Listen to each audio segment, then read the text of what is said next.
Hi, again, this is Catalina with Gran Via, and I wanted to go ahead and just take a second to follow up on the last video that we had. We discussed a little bit about the different types of programs, right? We have ESL, then we have bilingual, and the two different variations of bilingual between transitional and dual language. There are also other models, right? We have transitional early exit, transitional late exit, dual language one way, and dual language two way. All right. But I want to go ahead and talk a little bit more about that ESL because there are a lot of different ways that this can kind of manifest in reality, right, in the classroom. So the theory says we have pull out, right? This is like pulling the students out of class to give them ESL supports. And then we have content-based. And so content-based is when basically the teacher, it is when the teacher is giving ESL accommodations, those language accommodations within their own classroom, so the students never have to leave their classes. And so that, of course, is the better option, because if you taught physics and I was the ESL support teacher, and I came and I took your student away from you for 45 minutes, you better believe they're not learning physics as well as they would have learned it from you. So the idea of getting ESL certification so your students don't have to be removed from their classrooms is like the best thing that you can do as a teacher, because it's no fun having your students be taken away from you for a certain amount of time and then still having to take a test of the content that you covered while they were gone.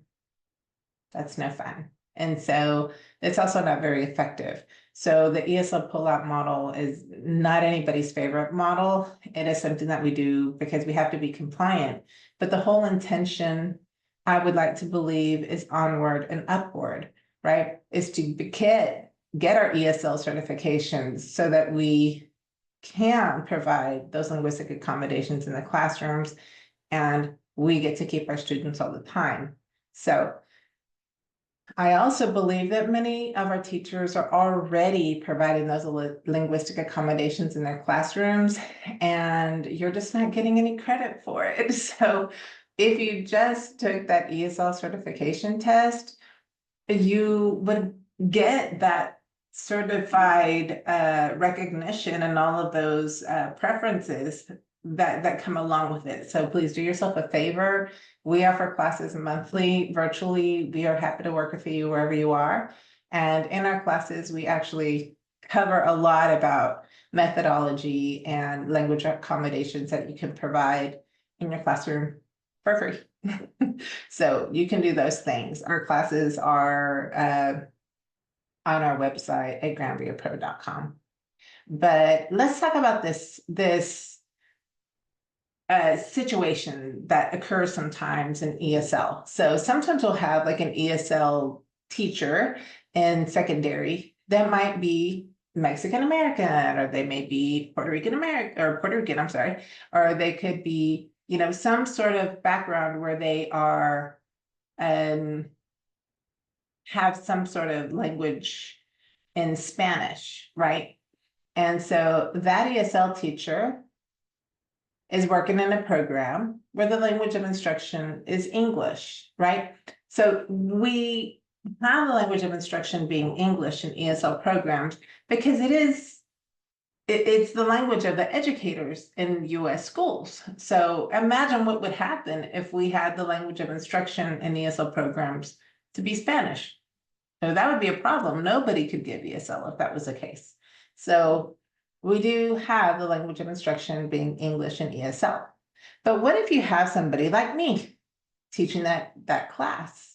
And maybe I'm not ESL certified yet because maybe I just came in from college or whatever, but maybe I have some Spanish and I feel like, okay, I can connect with these students. I know how to explain this in Spanish. Even better. We should not be penalizing a teacher that can go above and beyond to support comprehensibility to students, right? So we should be saying, hey, that's a pocket of excellence. That's not the standard. Otherwise, we'd all be over here in Spanish classes, right? That's a pocket of excellence. that teacher has in her toolkit the ability to teach in Spanish. And yeah, so the students can understand more chemistry or understand more division or understand more, grammar. She's able to make those accommodations in Spanish because she happens to have Spanish.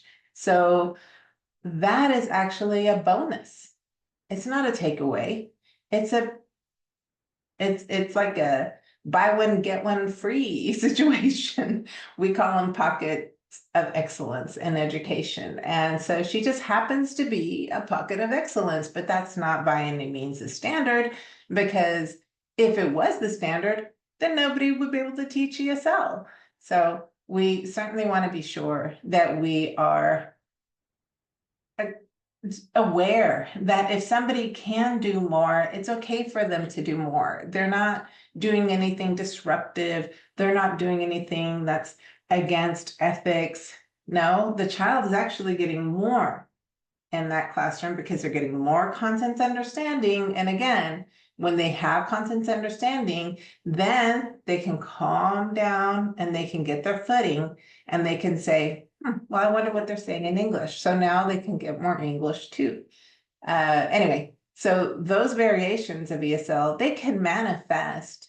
They are not the common variations of ESL, but they do happen. And if they happen, it's okay. You just be supportive of those people and be grateful that you have them on campus.